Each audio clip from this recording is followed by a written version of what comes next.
ಹಾಗೆ ಪರಮಾತ್ಮ ನಮ್ಮಿಂದ ದುಡ್ಡು ಕಸುಕೊಂಬ ಕಳ್ಳದೊರೆ ಅಂತ ಹೇಳ್ತಾರೆ ಅವರು.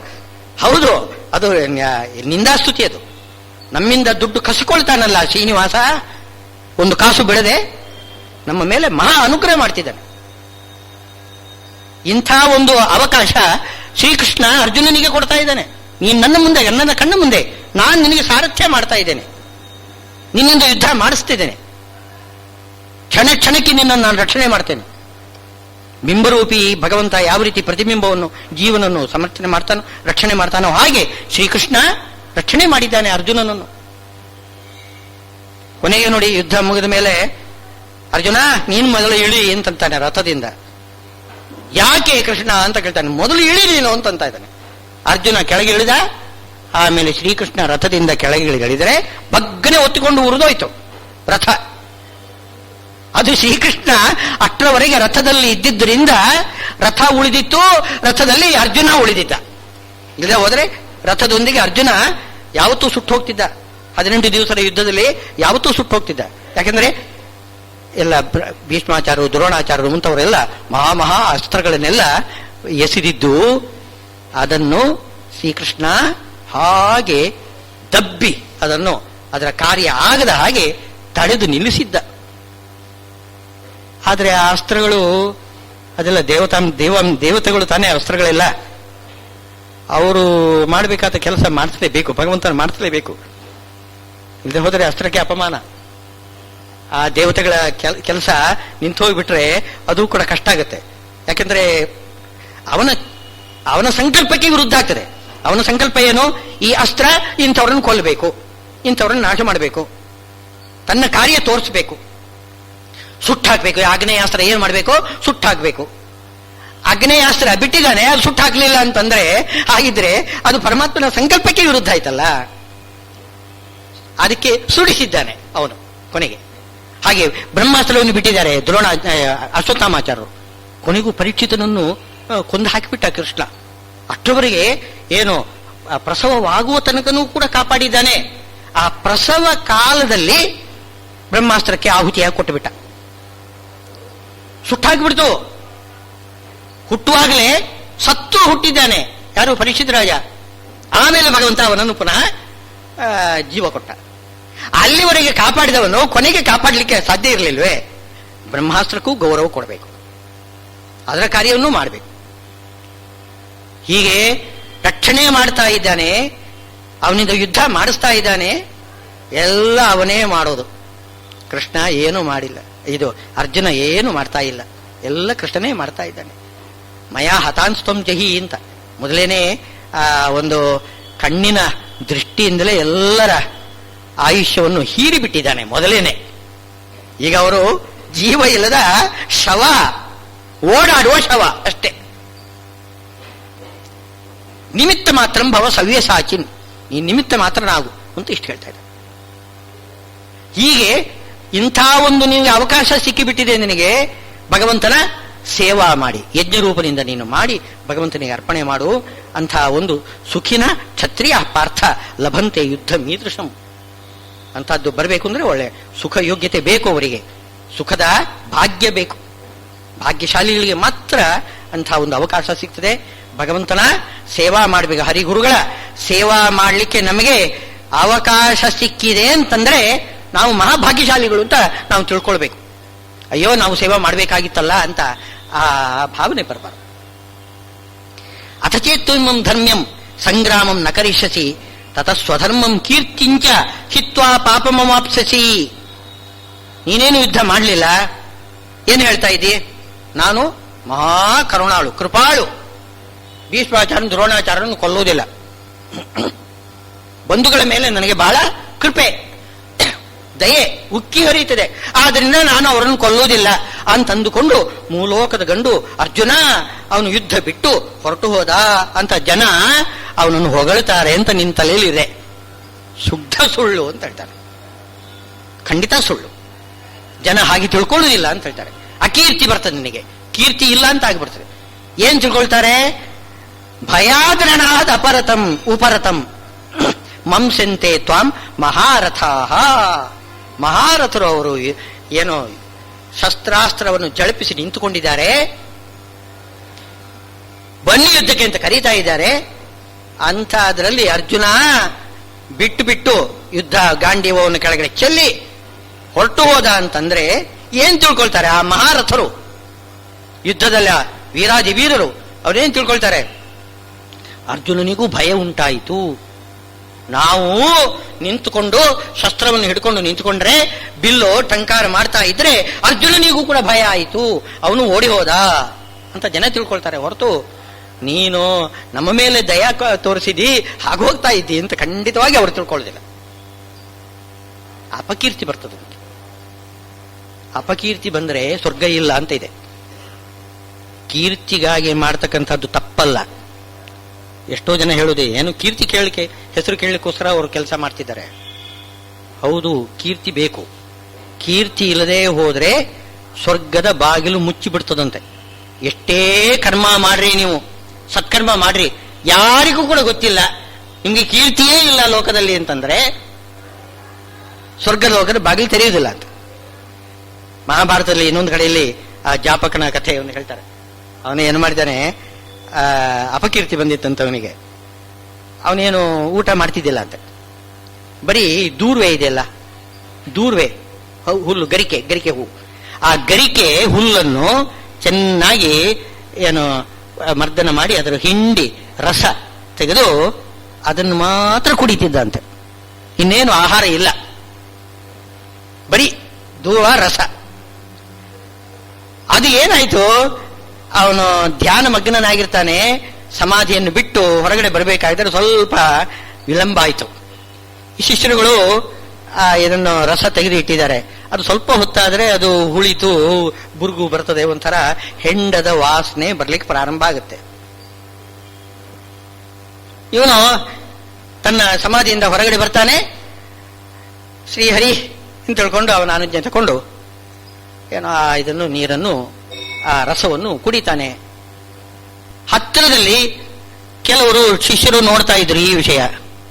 ಅವ್ರು ಯಾರೋ ಹೊರಗಡೆ ಬಂದವರು ಯಾರೋ ಗುಡಿಸಲಿಗೆ ಬಂದು ಆ ಮುನಿಯನ್ನು ಭೇಟಿ ಮಾಡ್ಲಿಕ್ಕೆ ಅಂತ ಯಾರೋ ಬಂದಿದ್ದಾರೆ ಹೊರಗಿನವರು. ನೋಡ್ತಾರೆ ಮುನಿ ಹೆಂಡ ಕುಡಿತಿದ್ದಾನೆ ಅಂತ ತಿಳ್ಕೊಂಡ್ರು. ನೋಡಿದವರು ಹಾಗೇನೆ ಹೋಗಿ ಎಲ್ಲಾ ಕಡೆಗೂ ಹೇಳ್ಕೊಂಡು ಬಂದ್ರಂತೆ. ಏನು ದೊಡ್ಡ ಮುನಿ ಅವರನ್ನು ಭೇಟಿ ಮಾಡ್ಲಿಕ್ಕೆ ಅಂತ ನಾವು ಬಂದ್ರೆ ಅವನು ಮದ್ಯಪಾನ ಮಾಡ್ತಾ ಇದ್ದಾನೆ, ಸುರಾಪಾನ ಮಾಡ್ತಾ ಇದ್ದಾನೆ, ಹೀಗೆ ಹೇಳ್ಕೊಂಡು ಎಲ್ಲ ಕಡೆ ತಿರುಗಿದಂತೆ. ಕೊನೆಗೆ ಒಂದು ಸಮಾಧಿಯಿಂದ ಶರೀರವನ್ನು ಬಿಟ್ಟು ಸ್ವರ್ಗಲೋಕಕ್ಕೆ ಹೋಗ್ತಾ ಇದ್ದಾನಂತೆ. ಹೋದರೆ ಬಾಗಿಲು ಹಾಕಿಬಿಟ್ಟಿದೆ. ದೇವತೆಗಳು ಹೇಳಿದ್ರು, ನಿನಗೆ ಬಾಗಿಲು ತೆರೆಯುವುದಿಲ್ಲ, ನೀನು ಅಪಕೀರ್ತಿ ಬಂದಿದೆ, ಆ ಅಪಕೀರ್ತಿ ಪರಿಹಾರ ಮಾಡಿಕೊಂಡೇ ನೀನು ಬರಬೇಕು. ತಿರುಗಿ ಬಂದ್ಬಿಟ್ಟ. ತಾನು ಬಿಟ್ಟಿರತಕ್ಕಂತಹ ಶರೀರಕ್ಕೆ ಯೋಗಾಭ್ಯಾಸದಿಂದ ಮೂಲಕನೇ ಹಾಗೆ ಒಳಗಡೆ ಪ್ರವೇಶ ಮಾಡಿದ್ದಾನೆ. ಆಮೇಲೆ ಆ ಯಾರ್ಯಾರು ತನ್ನ ಭೇಟಿಗೆ ಅಂತ ಬಂದಿದ್ರು ಅವ್ರನ್ನೆಲ್ಲ ಕರೆಸಿದ, ಎಲ್ಲ ಎದುರುಗಡೆ ಕೂಡಿಸಿದ. ನೋಡಿ ಏನಾಗ್ತದೆ ನೋಡಿ. ಶಿಷ್ಯನನ್ನು ಕರೆದು ರಸವನ್ನು ತೆಗೆಸಿದ, ಅಲ್ಲಿ ಇಟ್ಟ. ಸ್ವಲ್ಪ ಹೊತ್ತೊಮ್ಮೆ ನಾನು ಸಮಾಧಿ ಕೂತಿರ್ತೇನೆ, ಸಮಾಧಿ ಮುಗಿದ ಮೇಲೆ ನಾನು ಈ ರಸವನ್ನು ಕುಡಿತೇನೆ ಅಂತ ಎಲ್ಲ ನೋಡ್ತಾ ಇರಬೇಕು ನೀವು ಅಂತ. ನೋಡಿದ್ರೆ ಹಾಗೆ ಆಯಿತು. ಸಮಾಧಿ ಬಿಟ್ಟು ಆ ರಸವನ್ನು ಕುಡಿಲಿಕ್ಕೆ ಬಂದಾಗ ಎಲ್ಲರೂ ಕೂಡ ನೋಡ್ತಾ ಇದ್ದಾರೆ. ಹೆಂಡದ ವಾಸನೆ ಬರಲಿಕ್ಕೆ ಪ್ರಾರಂಭ ಆಗಿದೆ, ಬುರುಗು ಬರ್ತಾ ಇದೆ. ಅದನ್ನು ಕುಡ್ದ. ಆಗ ಹೌದಲ್ಲ, ನಾವು ತಪ್ಪು ಮಾಡಿದ್ದೇವೆ, ನಿಜವಾಗಿಯೂ ಅವರು ಹೆಂಡ ಕುಡಿದಿಲ್ಲ, ಹಾಗಿದ್ರೆ ಎಲ್ಲಾ ಕಡೆಗೂ ಹೇಳ್ಕೊಂಡು ಬನ್ನಿ ಅಂತಂದ ಮುನಿ. ನೀವು ಯಾರ್ಯಾರಿಗೆ ನೀವು ಹೆಂಡ ಕುಡಿದಿದ್ದಾನೆ ಏನ ಅಂತ ಹೇಳ್ತಿದ್ರೋ ಅವ್ರ ಮುಂದೆ ಇಲ್ಲ, ಅವರು ಹೆಂಡ ಕುಡಿತಾ ಇಲ್ಲ ಅಂತ ಹೇಳಿ ಬನ್ನಿ ಅಂತಂದ್ರೆ ಸರಿ, ಹಾಗೆ ಮಾಡಿದ್ರಂತೆ.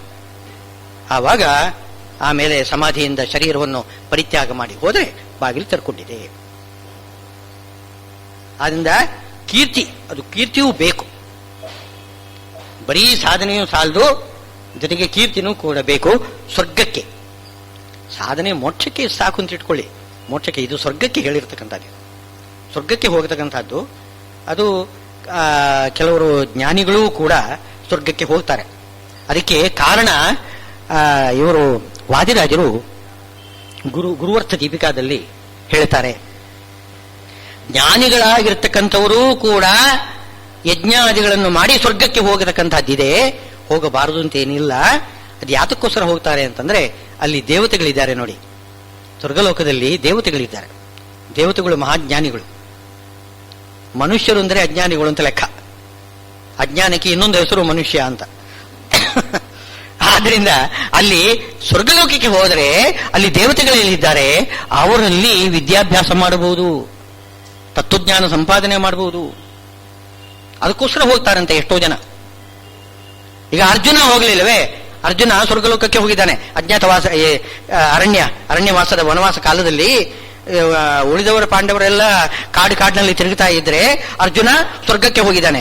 ಸ್ವರ್ಗಕ್ಕೆ ಹೋಗಿ ಅವನು ಮಾಡಿದ್ದೇನು ಅಂತಂದ್ರೆ ಎಲ್ಲ ಇದನ್ನು ಅಸ್ತ್ರವಿದ್ಯೆಗಳನ್ನ ಕಲಿತುಕೊಂಡಾತೆ. ಮೊದಲಿಗೆ ಪಾಶುಪತಾಸ್ತ್ರವನ್ನು ಮಾತ್ರ ಗೊತ್ತಾಗಿತ್ತು. ಇನ್ನು ಎಲ್ಲ ಅಷ್ಟ ದಿಕ್ಪಾಲಕರು ಎಲ್ಲರೂ ಕೂಡ ತಮ್ಮ ತಮ್ಮ ವಿದ್ಯೆಯನ್ನು ಹೇಳಿಕೊಟ್ರಂತೆ. ಯಮದೇವರು, ನಿವೃತ್ತಿ, ವರುಣ, ಇವರೆಲ್ಲರೂ ಕೂಡ. ಅರ್ಜುನ ದೇವೇಂದ್ರ ಹೌದು, ಆದರೆ ಅವತಾರದಲ್ಲಿ ದೇವೇಂದ್ರನ ಶಕ್ತಿ ಇಲ್ಲ ಅರ್ಜುನನಿಗೆ. ಅವತಾರದಲ್ಲಿ ಮೂಲ ರೂಪದ ಶಕ್ತಿ ಇಲ್ಲ. ಸಾಮಾನ್ಯ ಮಾನವನಂತೆ ಇರ್ತಾನೆ. ಶ್ರೀಕೃಷ್ಣನ ವಿಶೇಷವಾದ ಅನುಗ್ರಹದಿಂದ ಅವನಿಗೆ ಅಷ್ಟು ಸಾಮರ್ಥ್ಯ. ಆದ್ದರಿಂದ ಅರ್ಜುನ ಸ್ವರ್ಗಲೋಕಕ್ಕೆ ಹೋಗಿ ಎಲ್ಲಾ ಅಸ್ತ್ರಮಂತ್ರಗಳನ್ನು ಕಲಿತುಕೊಂಡು ಬಂದಂತೆ. ಜೊತೆಗೆ ಈ ನಾಟ್ಯ ಏನು ವಾದ್ಯ ನುಡಿಸುವುದು, ಮೃದಂಗ, ನಾಟ್ಯ, ಅದನ್ನೆಲ್ಲ ಊರ್ವಶಿಯಿಂದ ಇವರು ಚಿತ್ರರಥ ಎಂಬ ಗಂಧರ್ವ, ಆ ಗಂಧರ್ವನಿಂದ ಕಲಿತುಕೊಂಡೆ ಅಂತ ಅಂದ. ಯಾರು? ಅರ್ಜುನ.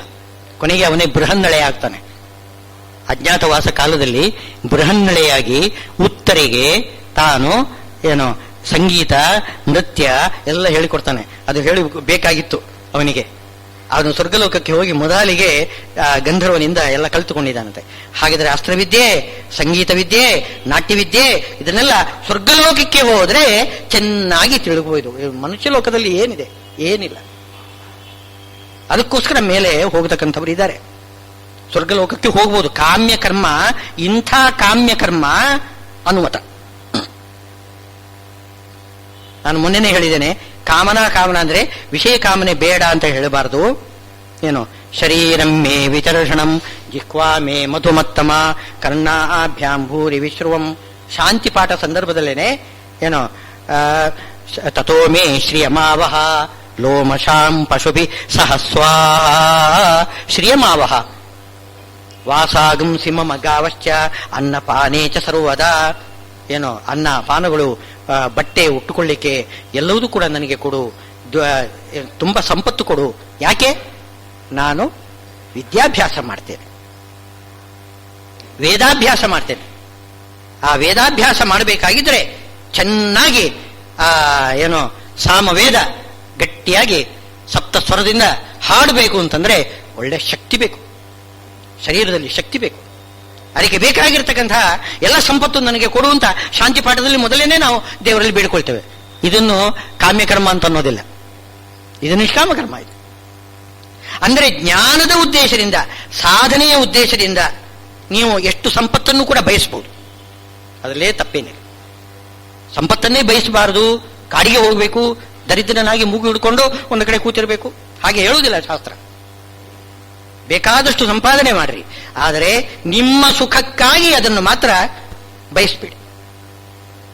ಅಂದ್ರೆ ನಿಮ್ಮ ಸುಖ ಅಂದ್ರೆ ಶರೀರದ ಸುಖಕ್ಕೆ, ಶರೀರದ ಸುಖಕ್ಕಾಗಿ ಬಯಸಬಾರದು. ಆದರೆ ಪರಮಾತ್ಮನ ತೃಪ್ತಿಗೋಸ್ಕರ, ಪರಮಾತ್ಮನ ಒಂದು ಪೂಜಾ ಮಾಡಲಿಕ್ಕೋಸ್ಕರ ಅದನ್ನು ಮಾಡಬಹುದು. ಹೀಗೆ ಹೇಳಿ ಆಮೇಲೆ ಈ ಮಾತು ಬರ್ತದೆ, ನೇಹಾಭಿಕ್ ಏಷಾತೆ ಅಭಿಹಿತ ಸಾಂಖ್ಯೆ ಬುದ್ಧಿರಿ ಯೋಗೆ ತ್ವಿಮಾಂ ಶೃಣು. ಇಷ್ಟವರೆಗೆ ನಾನು ನಿನಗೆ ಹೇಳಿದ್ದು ಸಾಂಖ್ಯಶಾಸ್ತ್ರ, ಇನ್ನು ಮೇಲೆ ನಿನಗೆ ನಾನು ಯೋಗಶಾಸ್ತ್ರ ಉಪದೇಶ ಮಾಡ್ತೇನೆ. ಸಾಂಖ್ಯ ಅಂದ್ರೆ ಏನು? ಶುದ್ಧ ಆತ್ಮ ತತ್ವಜ್ಞಾನಂ ಸಾಂಖ್ಯ ಮಿತ್ಯಭಿಧೀಯತೆ. ಶುದ್ಧ ಪರಮಾತ್ಮ ತತ್ವಜ್ಞಾನಕ್ಕೆ ಸಾಂಖ್ಯ ಅಂತ ಹೆಸರು. ಆ ಶುದ್ಧ ಆತ್ಮ ತತ್ವಜ್ಞಾನ ಸಂಪಾದನೆಗೆ ಬೇಕಾಗಿರತಕ್ಕಂತಹ ಸಾಧನೆ ಏನಿದೆ ಅದನ್ನು ಯೋಗ ಅಂತ ಹೆಸರು. ಲೋಕದಲ್ಲಿ ಏನು ಪ್ರಸಿದ್ಧಿ ಏನು ಅಂತಂದ್ರೆ, ಸಾಂಖ್ಯಶಾಸ್ತ್ರ ಅಂದ್ರೆ ದೇವರೇ ಇಲ್ಲ ಅಂತ ಹೇಳ್ತಕ್ಕಂತಹ ಶಾಸ್ತ್ರ. ದೇವರೇ ಇಲ್ಲ ಅಂತನು, ಶುದ್ಧಾತ್ಮ ತತ್ವಜ್ಞಾನ ಎಲ್ಲಿದೆ? ದೇವರೇ ಇಲ್ಲ ಅಂತ ಅಂದ್ಬಿಡ್ತಾರೆ ಸಾಂಖ್ಯರು. ಯೋಗಶಾಸ್ತ್ರ ಅಂತಿದೆ, ಪತಂಜಲಿ ಯೋಗಶಾಸ್ತ್ರ. ಅವರೆಲ್ಲ ಏನ್ ಮಾಡ್ತಾರೆ, ದೇವರಿದ್ದಾರೆ, ಏನು ಉಪಯೋಗ ಇಲ್ಲ. ಅವ್ರು ಯಾತಕ್ಕೆ ದೇವರು ಬೇಕು ಅಂತಂದ್ರೆ, ಯೋಗ ಅಂದ್ರೇನು, ಚಿತ್ತವೃತ್ತಿ ನಿರೋಧ. ಚಿತ್ತವೃತ್ತಿ ನಿರೋಧ ಮಾಡೋದು ಹೇಗೆ ಅಂತಂದ್ರೆ, ಈಶ್ವರ ಪ್ರಣಿಧಾನ ಬೇಕು, ಈಶ್ವರನ ಧ್ಯಾನ ಮಾಡಬೇಕು, ಅದಕ್ಕೊಬ್ಬ ಈಶ್ವರ ಬೇಕು. ಧ್ಯಾನ ಮಾಡ್ಲಿಕ್ಕೆ ಒಂದು ವಸ್ತು ಬೇಕು ನಿಮಗೆ, ಅದಕ್ಕೋಸ್ಕರ ಈಶ್ವರ ಬೇಕು. ಅವನು ನಿಮಗೆ ಯೋಗಾಭ್ಯಾಸಕ್ಕೆ ಈ ರೀತಿಯಿಂದ ಉಪಕಾರ, ಇನ್ನು ಬೇರೆ ರೀತಿಯಿಂದ ಏನು ಉಪಕಾರ ಏನಿಲ್ಲ. ಅದರ ಫಲ ಏನು ಅಂತಂದ್ರೆ, ಪ್ರಕೃತಿ ಪುರುಷ ವಿವೇಕ. ಪ್ರಕೃತಿ ಪುರುಷ ವಿವೇಕದಿಂದ ಮೋಕ್ಷ. ದೇವರು ಬೇಡಲೇ ಬೇಡ ಮೋಕ್ಷಕ್ಕೆ. ಇಂಥ ಯೋಗಶಾಸ್ತ್ರ ಅಲ್ಲ, ಸಾಂಖ್ಯಶಾಸ್ತ್ರನೂ ಅಲ್ಲ. ಇಲ್ಲಿ ಹೇಳ್ತಕ್ಕಂಥದ್ದು ಯಾವುದು ಅಂದರೆ ಶುದ್ಧ ಆತ್ಮತತ್ವಜ್ಞಾನ, ತದುಪಾಯ, ಎರಡನ್ನು ಕೂಡ ಇಲ್ಲಿ ಹೇಳ್ತಿದ್ದಾರೆ. ಹೀಗೆ ಶ್ರೀಕೃಷ್ಣ ಅರ್ಜುನನಿಗೆ ನಿಷ್ಕಾಮ ಕರ್ಮವನ್ನು ಉಪದೇಶ ಮಾಡಲಿಕ್ಕೋಸ್ಕರ, ನಿಷ್ಕಾಮ ಕರ್ಮವೇ ಯೋಗ, ಆ ನಿಷ್ಕಾಮ ಕರ್ಮವನ್ನು ಉಪದೇಶ ಮಾಡಲಿಕ್ಕೋಸ್ಕರ ಮೊತ್ತ ಮೊದಲಿಗೆ ದ್ವಿತೀಯ ಅಧ್ಯಾಯದಲ್ಲಿ ಸಾಂಖ್ಯ, ಪರಮಾತ್ಮನ ತತ್ವಜ್ಞಾನ, ಬಿಂಬ ಪ್ರತಿಬಿಂಬ ಭಾವ, ಆ ಬಿಂಬ ಯಾವ ರೀತಿ ಪ್ರತಿಬಿಂಬನಿಗೆ ರಕ್ಷಕನಾಗಿದ್ದಾನೆ, ಪ್ರತಿಬಿಂಬ ಯಾವುದಕ್ಕೋಸ್ಕರ ಆ ಬಿಂಬನನ್ನು ಉಪಾಸನ ಮಾಡಬೇಕು, ಈ ಎಲ್ಲ ವಿಷಯಗಳನ್ನು ಹೇಳ್ತಾ ಇದ್ದಾನೆ ಭಗವಂತ. ಅರ್ಜುನನಿಗೆ ಉಪದೇಶ ಕೊಡ್ತಿದ್ದಾನೆ ಈ 2ನೇ ಅಧ್ಯಾಯದಲ್ಲಿ. ಹೀಗೆ ಹೇಳ್ತಾ ಇಂದಿನ ಪ್ರವಚನವನ್ನು, ಈ ಪ್ರವಚನ ಮಾಲೆಯನ್ನು ಶ್ರೀಗಳವರ ಸನ್ನಿಧಾನದಲ್ಲಿ ಅವರ ಅಂತರ್ಗತನಾಗಿರತಕ್ಕಂಥ ಅವರ ಉಪಾಸ್ಯ ಮೂರ್ತಿ ಯಾರು, ಯೋಗ ನರಸಿಂಹ, ಲಕ್ಷ್ಮೀ ನರಸಿಂಹ, ಅವನಿಗೆ ನರಸಿಂಹ ಅಖಿಲಾಜ್ಞಾನ ಮತಧ್ವಾಂತ ದಿವಾಕರ, ಎಲ್ಲ ಅಜ್ಞಾನ ಮತವನ್ನು ದೂರ ಮಾಡತಕ್ಕಂಥವನೇ ಯಾರು, ನರಸಿಂಹ. ಸುಜ್ಞಾನವನ್ನು ಕೊಡತಕ್ಕಂಥವನೇ. ಸುಜ್ಞಾನ ಸತ್ರದಲ್ಲಿ ಅಜ್ಞಾನವನ್ನು ದೂರ ಮಾಡಿ ಸುಜ್ಞಾನವನ್ನು ಕೊಡಬೇಕು ಅಂತಂದ್ರೆ ನಾವು ಆ ಲಕ್ಷ್ಮೀ ನರಸಿಂಹನನ್ನು ನಾವು ಉಪಾಸನ ಮಾಡಬೇಕು. ಅವರ ಉಪಾಸಕರೇ ನಮ್ಮ ಮುಂದೆ ಬಂದು ನಮಗೆ ಅನುಗ್ರಹ ಮಾಡ್ತಾ ಇದ್ದಾರೆ. ಈ ಒಂದು ಗೀತಾ ಜ್ಞಾನ ಯಜ್ಞ, ಅದಕ್ಕೆ ಸುಜ್ಞಾನ ಕೊಡತಕ್ಕಂಥ ಅಜ್ಞಾನ ನಿರಾಸಕನಾದ ಆ ಲಕ್ಷ್ಮೀ ನರಸಿಂಹನ ಪ್ರತಿನಿಧಿಗಳಾಗಿ ಅವರನ್ನು ಉಪಾಸನ ಮಾಡತಕ್ಕಂಥವರು, ಅವರ ಹೃದಯದಲ್ಲಿ ಇಟ್ಟುಕೊಂಡಿರತಕ್ಕಂಥವರು ನಮ್ಮ ಗುರುಗಳು. ಇಲ್ಲಿ ಬಂದು ನಮಗೆ ಎಲ್ಲರಿಗೂ ಕೂಡ ಅನುಗ್ರಹವನ್ನು ಮಾಡಿದ್ದಾರೆ. ನಮಗೆ ಹಿತೋಪಿತವಾಗಿ ಆ ಭಗವಂತನ ಅನುಗ್ರಹ ಆಗಲಿ. ಇದನ್ನು ನಡೆಸಿಕೊಡ್ತಕ್ಕಂಥವರು ನಮ್ಮ ಬಹಳ ಭಗವದ್ಭಕ್ತರು, ಬಹಳ ಭಕ್ತರು. ಅವರೇ ಭಗವಂತನ ವಿಚಾರ ಕೇಳಿದರೆ ಅವರಿಗೆ ಕಣ್ಣಲ್ಲಿ ನೀರು ಬರ್ತದೆ. ಅಂಥ ವ್ಯಕ್ತಿಗಳವರು ಯಾರು, ಡಾಕ್ಟರ್ ಉಷಾ ಕಮಲ ಅವರಿಬ್ಬರು ಕೂಡ. ಅದು ಹಾಗೆ ಭಗವಂತನ ವಿಚಾರದಲ್ಲಿ ಅದು ಕಣ್ಣಲ್ಲಿ ನೀರು ಬರಬೇಕು, ಮೈ ರೋಮಾಂಚ ಆಗಬೇಕು. ಹಾಗಿದ್ರೆ ಅವನು ಭಕ್ತನ ಲಕ್ಷಣ ಅದು. ಅಂಥ ಒಂದು ಲಕ್ಷಣ ಉಳ್ಳವರು ಅವರು. ಅಷ್ಟು ಭಕ್ತಿಯಿಂದ ಈ ಕಾರ್ಯವನ್ನು ನಡೆಸಿಕೊಡ್ತಾ ಇದ್ದಾರೆ. ಅವರು ಕೇಳಿದವರು, ಹೇಳಿದವರು, ವಕ್ತೃ ಶ್ರೋತೃ ಪೃಚ್ಛಕ, ಮೂರಿಗೂ ಕೂಡ ಆ ಗಂಗೆ ತ್ರಿಪಥಗ, 3 ದಾರಿಯಲ್ಲಿ ಹರಿಯತಕ್ಕಂತಹ ಗಂಗೆ ಯಾವ ರೀತಿ ಎಲ್ಲರಿಗೂ ಕೂಡ ಒಂದು ಪಾವಿತ್ರ್ಯವನ್ನು ತಂದು ಕೊಡ್ತದೆ, ಅಂಥ ರೀತಿಯ ಪಾವಿತ್ರ್ಯ ನಮಗೆ ಹೃದಯಕ್ಕೆ ಕೊಟ್ಟು ಆ ಶ್ರೀಕೃಷ್ಣ, ಗೀತಾಚಾರ್ಯನಾದ ಶ್ರೀಕೃಷ್ಣ ಎಲ್ಲರಿಗೂ ಕೂಡ ಅಭೀಷ್ಟವನ್ನು ಸಲ್ಲಿಸಲಿ ಅಂತ ಪ್ರಾರ್ಥನೆ ಮಾಡ್ತಾ, ನನಗೆ ಇಂಥ ಅವಕಾಶ ಕೊಡ್ತಾ ಇದ್ದೀರಿ ತಾವೆಲ್ಲ. ನಾನು ಧನ್ಯನಾಗಿದ್ದೇನೆ, ನನ್ನನ್ನು ಧನ್ಯದನ್ನಾಗಿ ಮಾಡ್ತಾ ಇದ್ದೀರಿ. ಅದು ನಾನು ಬಹಳ ಅಭಿನಂದನೆ ಮಾಡ್ತಾ, ಎಲ್ಲರಿಗೂ ಕೂಡ ಆ ಪರಮಾತ್ಮನ ಅನುಗ್ರಹ ಆಗಲಿ, ಶ್ರೀಗಳವರು ಅನುಗ್ರಹಿಸಲಿ ಅಂತ ಕೇಳ್ತಾ ನನ್ನ 2 ಮಾತನ್ನು ಮುಕ್ತಾಯ ಮಾಡ್ತೀನಿ.